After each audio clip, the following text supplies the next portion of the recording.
Eight grade अभ्यास पुस्तिका भाषा भारती कक्षा 8 की जो अपनी पाठ्य पुस्तक है उसका आज हम चैप्टर नंबर फर्स्ट वर्दे में जितने क्वेश्चन आंसर दिए हुए हैं उन्हें हल करेंगे।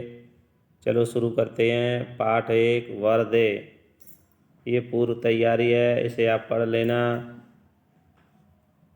बहुविकल्पी सही उत्तर छांटकर लिखिए। प्रश्न 1, वर्दे वीणावादनी वर्दे पंक्ति में कौन सा अलंकार है?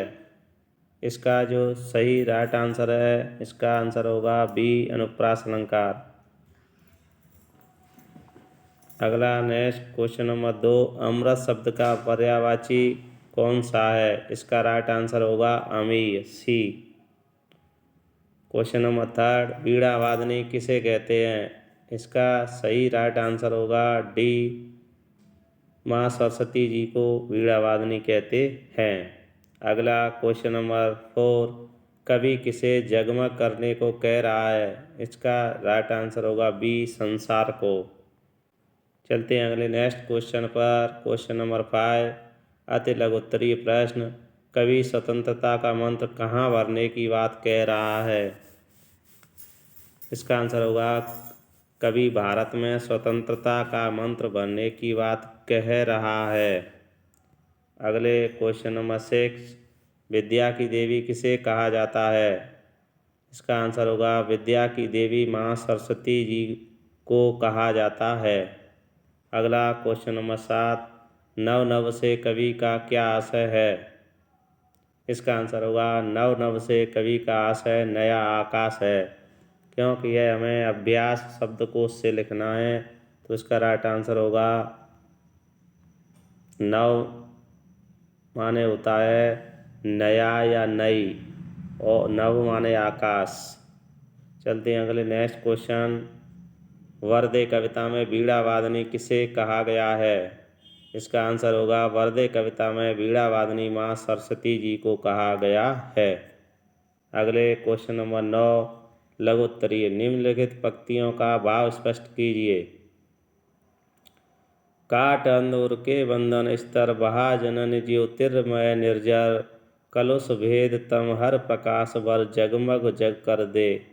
इसका जो कवि के द्वारा पंक्तियाँ कही गई हैं उनका भावार्थ यह होगा, मानव के हृदय में अज्ञानता के बंधन हैं, उन्हें काट दे, उनके हृदयों में ज्ञान का ज्योति रूपी झरना बहा दे, मन के विकारों अर्थात मन में जो बुरे भाव हैं को दूर कर दे, अज्ञान के जो अंधकार हैं उन्हें मिटा दे, ज्ञान का प्रकाश भर दे, संपूर्ण संसार को जगमगा दे। आप इसे पोज करके लिख सकते हैं। इस तरह कवि ने अपने भाव व्यक्त किए हैं। चलते हैं अगले जो क्वेश्चन नंबर नेक्स्ट 10वां है, नवजात शिशु के चरण कमल के समान सुंदर हैं, वाक्य में उपमेय, उपमान, साधारण धर्म एवं वाचक शब्द छांटकर लिखिए।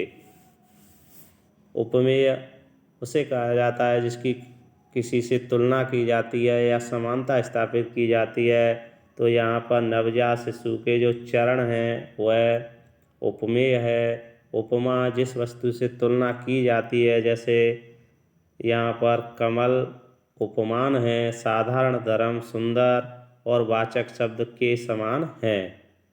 आप इन्हें पोज करके रोक करके वीडियो देख सकते हैं। चलते हैं अगले नेक्स्ट क्वेश्चन नंबर 11,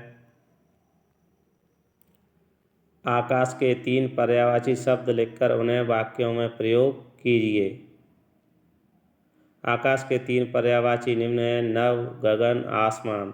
इनका वाक्य में प्रयोग इस प्रकार कर सकते हैं। नभ का प्रयोग, वर्षा ऋतु में नभ में इंद्रधनुष दिखाई देता है।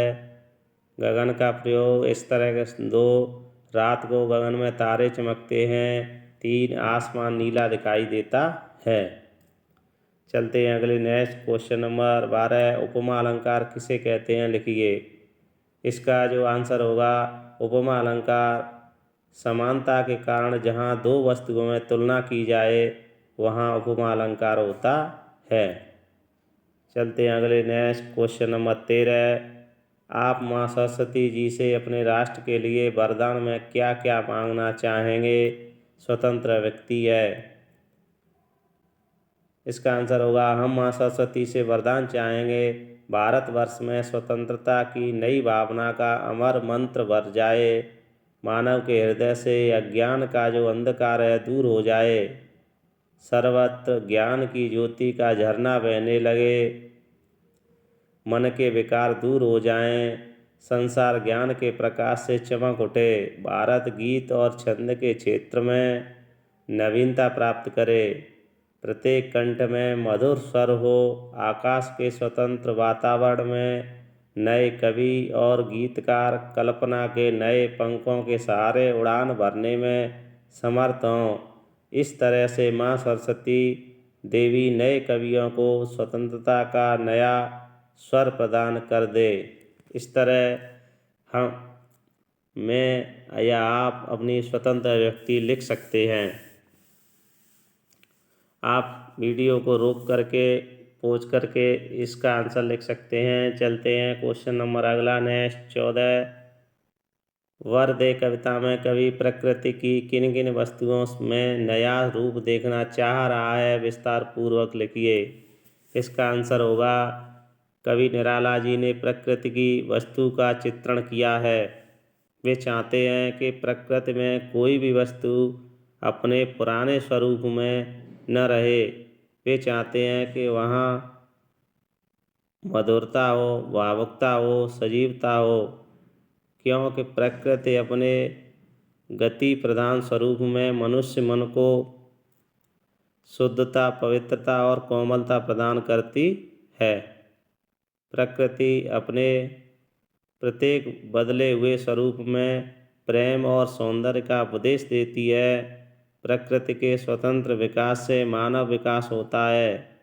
कवि ने सर्वत्र अज्ञान अंधकार को मिटाने, ज्ञान के प्रकाश संपूर्ण जगत में फैलाने का निवेदन किया है कि संपूर्ण समाज सत्य से और सुंदर बन जाए। इस तरह आप इसका आंसर लिख सकते हैं। संपूर्ण पाठ का यह भावार्थ है। इसे रोक करके वीडियो को पॉज करके लिख सकते हैं।